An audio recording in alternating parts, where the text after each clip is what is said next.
इन सब के साथ क्या हुआ था? गांव में सभी शर्मा की इज्जत करते थे। वो सरकारी स्कूल में टीचर की नौकरी करते थे। वो बहुत ही भले और अच्छे इंसान थे। वो स्कूल के हेडमास्टर भी थे और बहुत ही स्ट्रिक्ट टीचर थे। वैसे तो वो अकेले रहते थे और बड़ा ही सादा जीवन जीते थे। उन्होंने अनाथ गोपाल को गोद लिया था और वो उसे बहुत ही प्यार करते थे, उसकी अच्छे से देखभाल करते थे। तभी जयलक्ष्मी और उसके पिता काम की तलाश में इस गांव में आए। उन्होंने शर्मा को अपनी तकलीफ के बारे में बताया और जयलक्ष्मी को काम दिलवाने की गुजारिश की। शर्मा ने जयलक्ष्मी को स्कूल में आकर मिलने को कहा।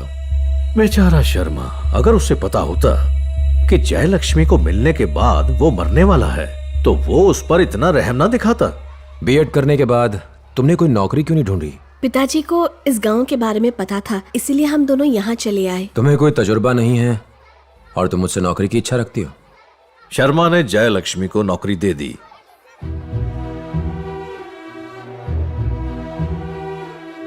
जयलक्ष्मी गोपाल की अच्छे से देखभाल करती थी। ये देखकर शर्मा को झूठी उम्मीद मिली कि वो गोपाल की मां बन सकती है, इसलिए उसने जयलक्ष्मी से शादी करने का फैसला कर लिया। उन दोनों में 20 साल का फर्क था, फिर भी शर्मा ने उससे शादी कर ली और उसे अपने घर ले आया। शादी के बाद उसने अपनी जिंदगी से भी ज्यादा जयलक्ष्मी से प्यार किया। उसे यही लगा कि जयलक्ष्मी गोपाल की अच्छे से देखभाल करेगी। सब कुछ अच्छा चल रहा था, तभी अचानक से नटराज उनकी जिंदगी में आया। शर्मा को नटराज की असलियत का पता नहीं था। जब से वो स्कूल आया था उसकी नजर लक्ष्मी पर थी। नटराज और लक्ष्मी की नजदीकियां बढ़ती चली जा रही थी और ये बात शर्मा से छुपी नहीं थी। पूरे स्कूल में जयलक्ष्मी और नटराज की बातें होने लगी।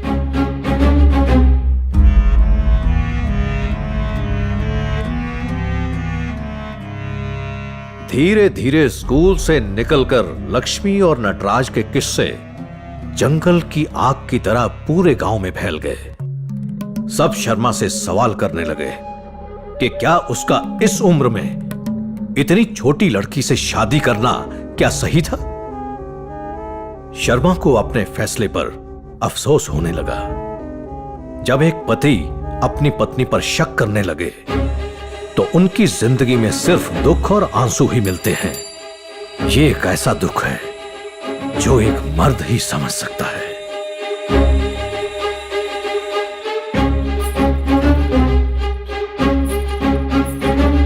काफी दिनों के बाद वो गर्भवती हो गई।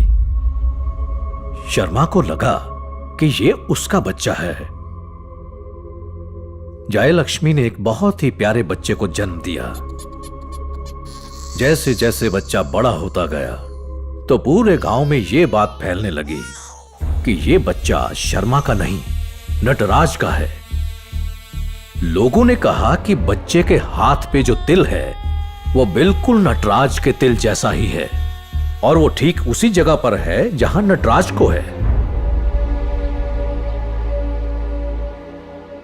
इतना सब होने के बावजूद शर्मा ने एक अच्छे पिता होने का फर्ज निभाया और उसने उस बच्चे को बहुत प्यार दिया। पर उसने नटराज को माफ नहीं किया। तभी कुछ ऐसा हुआ जो शर्मा ने सोचा नहीं था।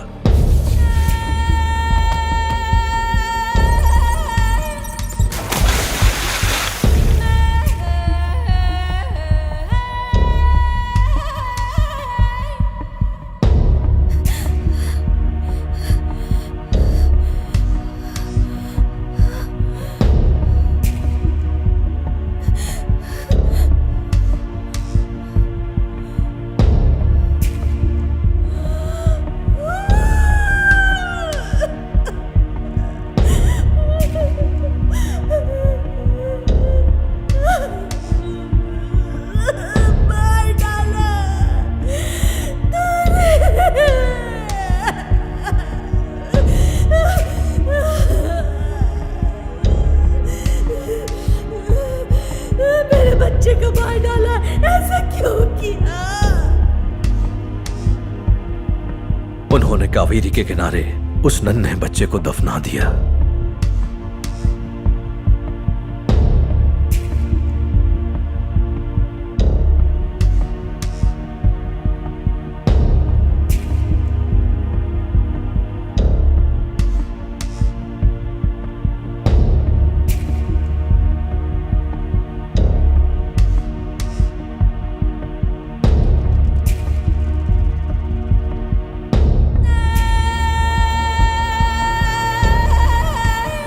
शर्मा से नाराज जयलक्ष्मी नटराज के साथ भाग गई। शर्मा और गोपाल फिर से अपनी पुरानी जिंदगी जीने लगे।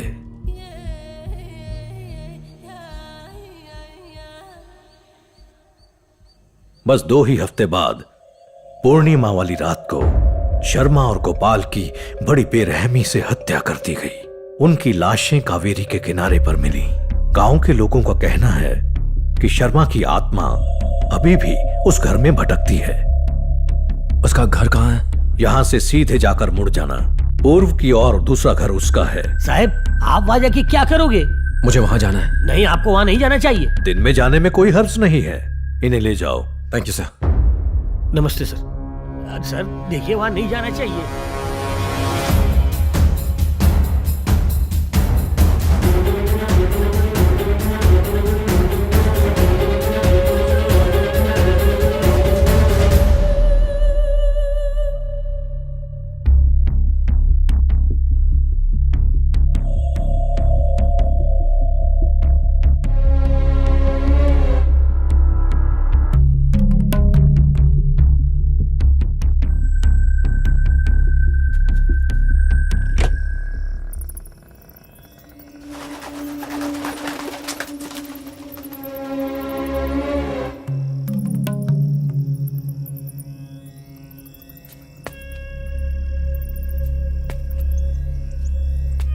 मैंने घर छोड़कर गलती की, मुझे माफ कर दीजिए। मुझे ऐसा नहीं करना था। माफ करने वाला मैं कौन होता हूं? अब इस घर में तुम्हारा कुछ भी नहीं है। ऐसा मत कहिए। हमारे बच्चे की मौत ने जैसे मुझे पागल ही कर दिया था। इसलिए मुझसे इतनी बड़ी गलती हो गई। मैं आपकी पत्नी हूँ। आपका मुझ पर पूरा हक है। मुझे माफ कीजिए।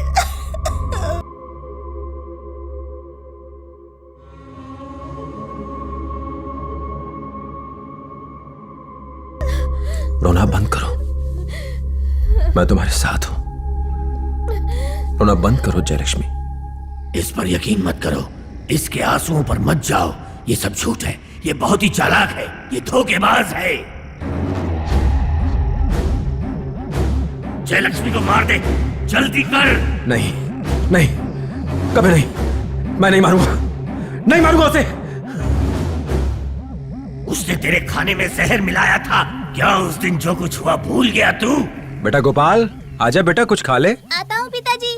मैं ऐसे खिलाती हूँ, आप तब तक ये खाइए। गोपाल बेटा, यहाँ आ जाओ, खाना खा लो। ठीक है टीचर। यहाँ पूर्णिमा की रात को आना, तुम्हारे और इसके साथ बैठकर खाना खाना मेरे लिए बड़ी ही किस्मत की बात है। आप बस भी कीजिए, बच्चों जैसी बातें करते हैं आप। मुझे माफ कर देना जयलक्ष्मी। मैंने जानबूझकर हमारे बेटे को नहीं गिराया था।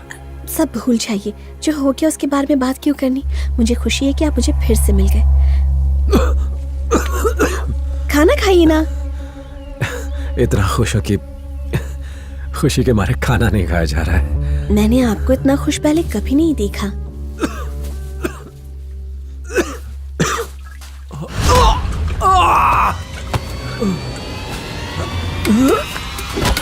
तेरी इतनी हिम्मत! ये मेरे बच्चे को मारने की सजा। जयलक्ष्मी, ऐसे ही मेरा बेटा तड़प तड़प के मरा होगा। तुझे जिंदा रहने का कोई हक नहीं।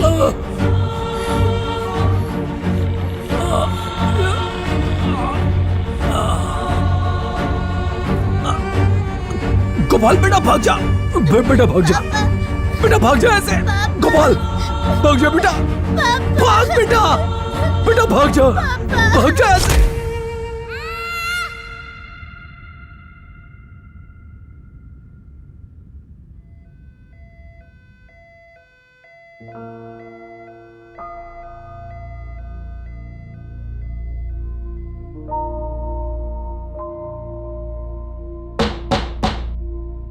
मुझे भूख लगी है। क्या हुआ? मुझे बहुत डर लग रहा है ऐश्वर्या। 1 सेकेंड। हाँ हेलो। हाँ बोलो षणमुगम। हेलो भाई साहब। कहो, कैसे हो? मैं बिल्कुल ठीक हूँ। मुझे आपसे एक छोटी सी मदद चाहिए, क्या अभी बात कर सकता हूँ? हाँ हाँ बोलो, किस बारे में? करीब 40 या 50 साल पहले कावेरी नदी के किनारे शर्मा और गोपाल नाम के 2 लोग मारे गए थे। क्या आप पता लगाकर मुझे बता सकते हैं? तुम्हारा नाम जयलक्ष्मी है और तुम ही शर्मा की पत्नी हो। शर्मा ही इन सब का कारण है। उसने तुम्हारे बेटे को मारा है। तुमने खाने में जहर देकर शर्मा को मार डाला और अब शर्मा तुमसे बदला लेने के लिए तड़प रहा है। ये आप क्या? तुम यहाँ सेफ नहीं हो, तुम्हें खतरा है। ये एक सिर्फ सपना नहीं है। शर्मा मुझे बस में करके तुम्हें मारना चाहता है। तुम यहाँ से देखिए, मत जाओ। देखो तुम यहाँ से कहीं चली जाओ, तुम यहाँ सेफ नहीं हो। मेरी आंखों में देखो, मैं बिल्कुल ठीक हूँ, मुझे कुछ नहीं हुआ। तुम समझ क्यों नहीं रही हो? तुम यहाँ सेफ नहीं हो, तुम चली जाओ प्लीज। मैं तुम्हें प्यार करती हूँ, तुम्हें छोड़कर कहीं नहीं जा सकती। रुको, मैं खाना निकालती हूँ।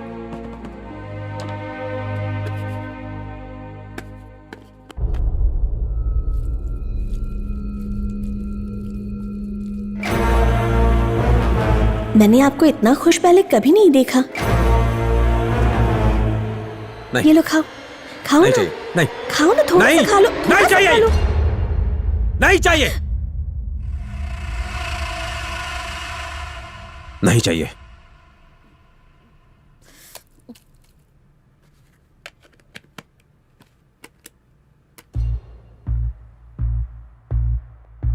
मेरी बात ध्यान से सुनो। बोलिए भाई साहब। जैसा कि तुमने कहा, 40 साल पहले 2 लोग कावेरी नदी के किनारे बेरहमी से मारे गए थे। उस वारदात में सरकारी स्कूल टीचर शर्मा और उसके गोद लिए हुए बेटे गोपाल को भी मार दिया गया था। मारने के बाद उसकी पत्नी जयलक्ष्मी और उसका आशिक नटराज दोनों ही फरार हो गए। ये मर्डर उन दोनों ने मिलकर किया था।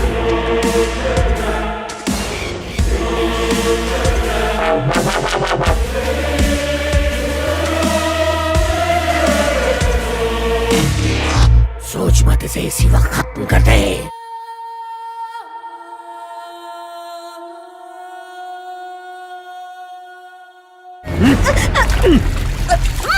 इतने दिनों से, इतने जन्मों से मुझे तेरा ही इंतजार था। तूने मेरे बेटे को मार दिया, तूने मुझे मार दिया। नहीं छोड़ूंगा तुझे।